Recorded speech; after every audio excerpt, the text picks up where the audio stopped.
Kumusta mga kaboxing? This is Boy Kalawang TV. Sa naganap na laban na yan kagabi sa bansang Japan kung saan dedepensahan ni Junto Nakatani ang kanyang titulong WBC World Bantamweight title laban dito sa Thailander na si Petsor Chipatana.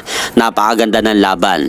Bakit po natin nasabing napakaganda ng laban mga idol? Dahil sa umpisa ng laban, pakiramdaman pa ang laban ng dalawang boksingero sa ibabaw ng ring hanggang pumasok na nga po sa round 2, nakipagsabayan na po dito ang Thailander sa kampiyon. Dahil kapag aatake itong si Junto Nakatani ng mga solid punches sa challenger ay agad nga pong naka-counter nito ang kampiyon. Kaya kung mapapansin po natin, medyo nahirapan dito si Junto Nakatani sa Thai boxer. At pagpasok nga po mga idol ng ikalimang bahagi ng laban, dito na mas lalong naging agresibo ang Thailander na si Petsor Chipatana dahil sinugod ang Thai boxer itong kampiyon na si Junto Nakatani sa round na yan. At laking gulat nga po ng mga nanonood ng laban na parang may pagkakataon na papakayuko itong kampiyon na si Junto Nakatani kapag natatamaan po ito ng mga pinapakawalan ng solid body shot ang Thailander. At akala ko nga po dito mga idol, babagsak dito si Junto Nakatani sa round na yan. Pero kinapos lang po ang Thailander na boksingero sa oras. At pagpasok sa round 6, napansin ni Junto Nakatani mga idol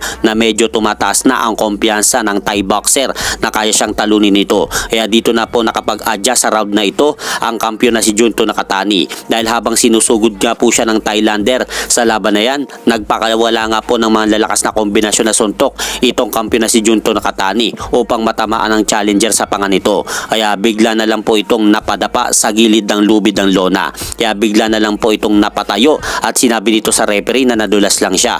Pero ikinonsider pa rin po ng referee bilang isang knockdown yon.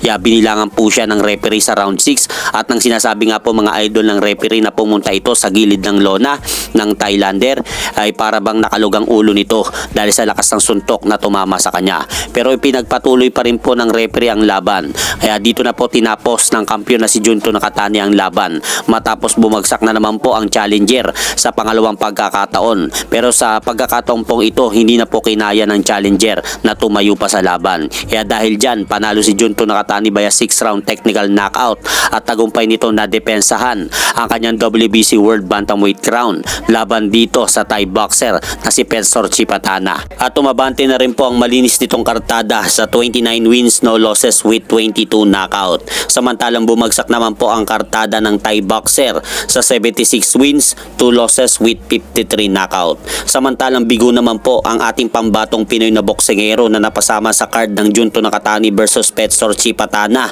na si Jerwin Asilo dahil tinalo nga po siya kagabi ni Teishi Nasukawa via lopsided 10 round unanimous decision at napanalunan po ng Hapon na si Teishi Nasukawa ang bakanting WBO Asia Pacific Bantamweight title. At hanggang dito na lang po muna ang aking update sa mga aganapan sa mundo ng boxing. At syempre mga idol, huwag niyo rin pong kalimutan, pakisuportahan nyo naman po muna ang ating munting channel. Maraming salamat po.